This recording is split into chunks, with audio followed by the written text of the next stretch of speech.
The hottest thing that a guy can be is a simp for you. I need a man who is sick over me. I need a man who would literally without me, can't breathe without me. Bro, I'm just over here talking about something. I wish a man would be simp for me.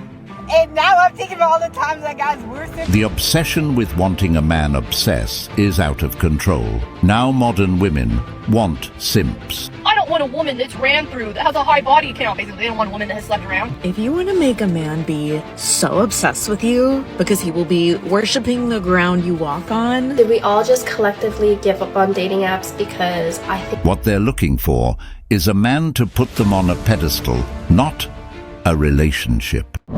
Kindly subscribe to the channel, as it is our sole form of support. Thank you. I just have a question for all of you men out there. What the fuck is wrong with you? No, I'm serious. What the fuck is wrong with you? Just what the fuck? Stop engaging with men who don't know how to pursue you. Men are literally... Recently, I had a guy kind of pursue me, and then we're just like having conversation back and forth. Asked him a question. He's like, well, you're gonna have to get to know me better. You need to work for that info. Jocelyn, you need to learn how to enjoy your singleness. You only have it for a short amount of time in your life. I've been single for 31 years. Tell me again? I would think this is a joke, but it is not. Many women who have spent their lives in situationships ends up in this very position. Now it's a struggle for them to find a man to date. I need a man who is sick over me. I need a man who would literally without me, can't breathe without me, is obsessed with me. That's what I want. I need a man who would be sick at the thought of losing me. He would throw up.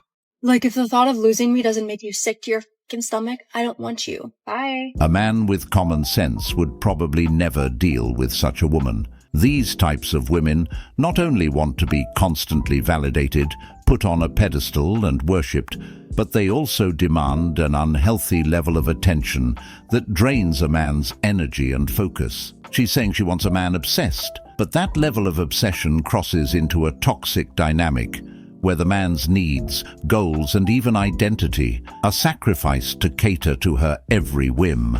This isn't love or partnership. It's emotional enslavement, where the man exists solely to fulfill her inflated sense of entitlement. Such women often confuse obsession with love, failing to realize that a relationship doesn't only revolve around them, but their partner as well. A wise man would recognize this red flag and walk away before being trapped. She doesn't need a man. She needs help. You need help. My friend was like, your dating pool right now is so scary. And I was like, I know. You're telling me I know. I live in the bad dating capital of the world. Okay. I don't know where to go from here. I don't know where the good ones are, but they ain't here. All right. And if you think for a second that I'm not a little traumatized from being single in the state of Colorado, I am. Can we just abandon in general the idea that the word simp is a bad thing? Because I got news for you. Us ladies don't feel that way. The hottest thing that a guy can be is a simp for you. Simp doesn't mean weak. Simp doesn't mean that he's your little bitch. What it means is that he is so obsessed with you, enamored with you, would do anything for you because he cares and loves you so much. That's what a simp is. Anybody who told you fellas that we wouldn't want that is lying to you because they're trying to keep all the hoes for themselves. So dudes, simp away. We freaking love it. But the truth of the matter is, women do not truly want that. They typically walk all over the guys who treat them right, doing all the nice things, and go after the ones who challenge them emotionally or keep them on their toes. It's a sad irony that these nice guys are often seen as weak or boring, even though they provide all 9 yards and respect that women claim to desire. Instead of appreciating these qualities, many women exploit such men, using their generosity and emotional availability for personal gain, whether it's financial support, validation, or a fallback option when their riskier relationships fail. It's only later in life, after experiencing heartbreak and realizing that the men they prioritized were never serious about them, that they begin to reflect on what they lost. The reality is, women do not like simps. They see them as tools rather than partners. I need a man to be obsessed with me for me to know that he likes me. If you're not obsessed, then you don't like me.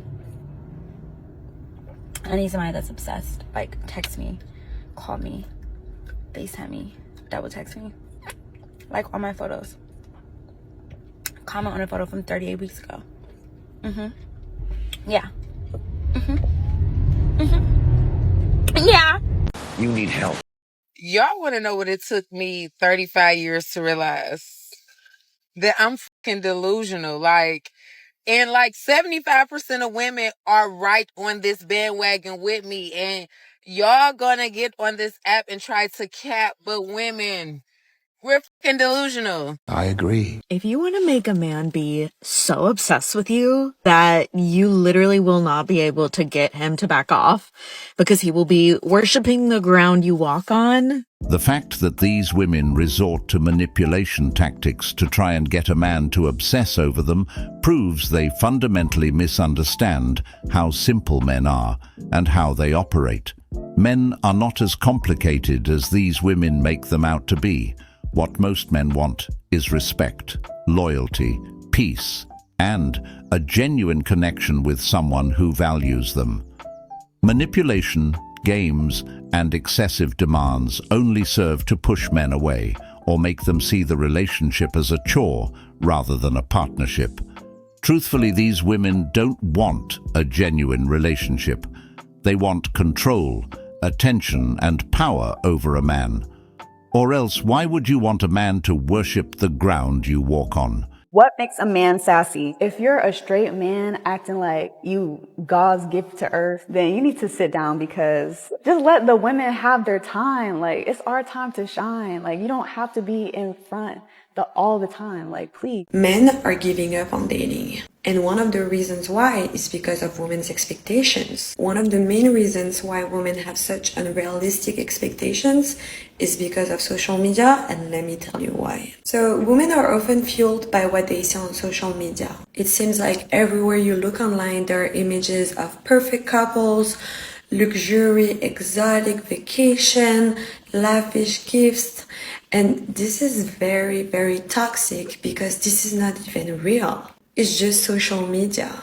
And these things create unrealistic standards for women because they expect that from a partner. And men feel like they need to be wealthy or constantly shower women with gifts to be able to measure up. And it's a lot of pressure. It can leave men thinking that they'll never be able to meet these expectations. And as a result, men are just giving up on dating because they feel like they can compete against those fantasy relationships that we see online. And I think it's very, very dangerous because it can lead to self-esteem issues as men feel like they're never gonna be good enough. And this can result in anxiety, depression. So yeah, it's a very, very concerning problem. It's not that men won't compete. They simply see no reason to.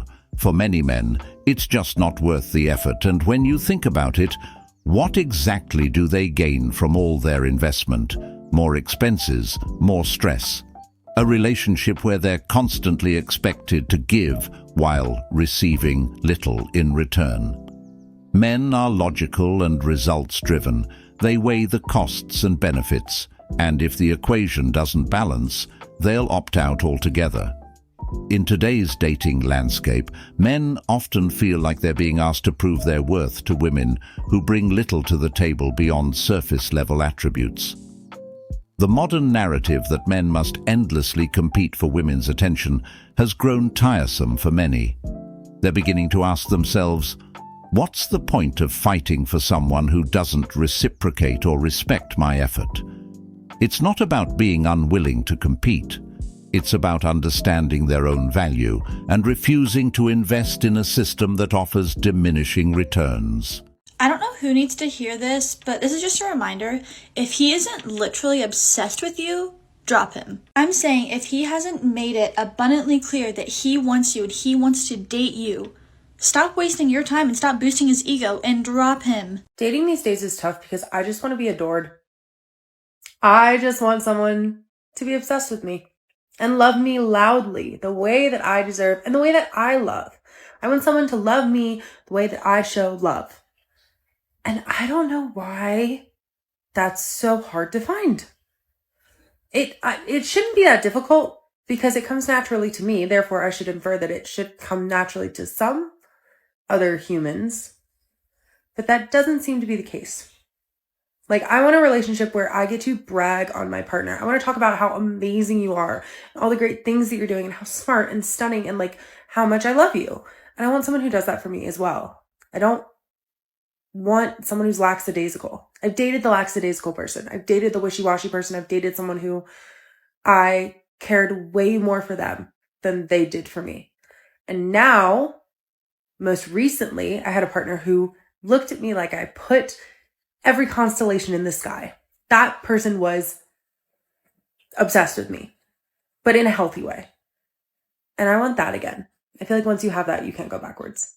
I've loved loudly, which made me hurt deeply. I used to love like this, but I was friend-zoned, called a simp, and told I was boring. I feel this.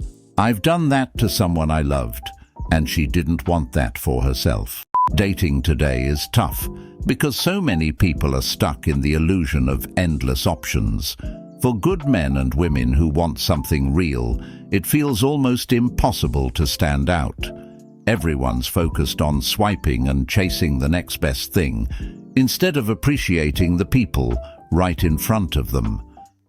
This makes it harder for genuine people to find someone who values loyalty and commitment. Instead, they're often overlooked for more exciting or superficial choices. The constant fear of missing out stops people from fully investing in real connections, leaving those who are serious about love feeling frustrated and alone. For those looking for something meaningful, dating has become a real challenge. Okay, my girlfriends are always saying nonchalant men are so cool. No. I want all chalant, full chalant infused. If you are not fully obsessed with me, I don't want you. If I am not your dream girl, I don't want you. If you don't worship the ground I stand on and the air I breathe, I don't want you. If you are not a loyal, romantic, chivalrous, golden retriever lover boy, then you are not my man, sir. Remember, if you are nonchalant, I am noncha girl. And I swear to God, if you act all nonchalant, your ass gonna get nonchalant, period. Okay, I love you always. Bye. Bro, I'm just over here talking about something. I wish a man would be simp for me. And now I'm thinking about all the times that guys were simp for me, and I was so bad to them. The Lord is punishing me, I swear. Okay, there's this guy. He was simping over me so bad. And I was sitting on my phone, and I just got the ick with him. I don't remember what happened, but I just had the ick that day. Anyway, so he went to the store to go get me groceries. And I'm sitting here on my phone. He comes walking in the door. I don't even acknowledge him. And I see he's like next to me, like wanting to hand me something. And I'm like on my phone. I'm not even paying attention. And I'm like, what? And I turn over and he has all of these flowers for me. And I was like, oh, thank you. I'm sorry, I was being literally so rude. And then it was Valentine's Day and we had this whole entire date planned out. And I just remember one of the things that we really liked about each other is that we both really liked Dr. Pepper. I'm a Dr. Pepper girl. That's the way to my heart. And I really like peach rings. Anyway, so he's like getting all ready for our Valentine's Day. And he's like already prepared. He already like mentally did all this stuff. And earlier that day, he texted my sister to ask what to get me as a present. Even though she texted back way super late. And she was like, oh, get her Dr. Pepper and peach rings. Tell me why it was literally like 15 minutes before our date. He ran to the store. He could not find them. The like specific peach rings that I'm like talking about right here. And he was freaking out. He was literally like sweating bullets trying to find these freaking peach rings. And he came back and he got me Dr. Pepper and peach rings. And I was like, oh, thanks. And then I was being all rude because we were late. Oh my gosh, no wonder why the Lord is punishing me, bro. What you just heard her describe was a man who did all the right things just to get nowhere. And of course, he was met with disrespect in the process. The saying goes, If you treat her like a queen, she will treat you like a fan. Some of these women claim they like simps, but when they get them, they just use them and walk all over them. The truth is, they often don't respect these men because they haven't had to earn the respect. They're used to getting everything handed to them, and over time, that kind of treatment becomes expected, not appreciated. It's as if the more a man gives in an attempt to be the perfect partner, the less he becomes valued, and the more his efforts are taken for granted. Women may claim they want a man who will do anything for them, but deep down, they want a man who has standards, boundaries, and a sense of self-respect. And as a man, the fault lies with you as well. If you notice a woman who genuinely don't like you, it's best to walk away. Proving yourself means nothing to someone who don't appreciate you. How old are you? I'm 44. How do you feel about sex on the first night? I don't care. If I have to do, I do. But if I go through dating with somebody else and I figure out this guy for a relationship, I don't make sex first time. So wait, if he's a good guy, you'll make him wait. If he's a bad boy, you'll give it up. Yeah. But isn't that a little bit backwards? No, if he's good boy, I don't make sex first time. I hold myself. Because I have to go somewhere special with him. Whereas I hold. But you Because don't. I have to show him something special, you know? But if he's a bad boy, Just for fun. because you know he doesn't care about you. He doesn't care about, I don't care too. What if the good guy wants it on night one? They want, but I can do. I say, hey man, do you want me? Hold more. One more step. Nice guys finish last indeed. Basically, what she's saying is that the good guy will end up having to deal with all the trauma and baggage she's accumulated from being with all the players. The reality is, the nice guy often comes into the picture after she's been through a string of bad relationships, and now he's expected to clean up the mess left behind by the players who never truly cared for her. He's the one who gets to handle the emotional scars, the trust issues, and the emotional walls she built after being let down by men who didn't value her. And this mindset is quite insane, especially when you consider that this woman is 44. By this age, she should have had enough life experience to understand that real love and respect aren't built on the chaos of bad relationships or fleeting excitement. Yet she's still stuck in the same cycle, carrying all the emotional baggage from her past, expecting a good man to come in and fix everything later on, after she's done giving it away for all those years. It's a sad world indeed.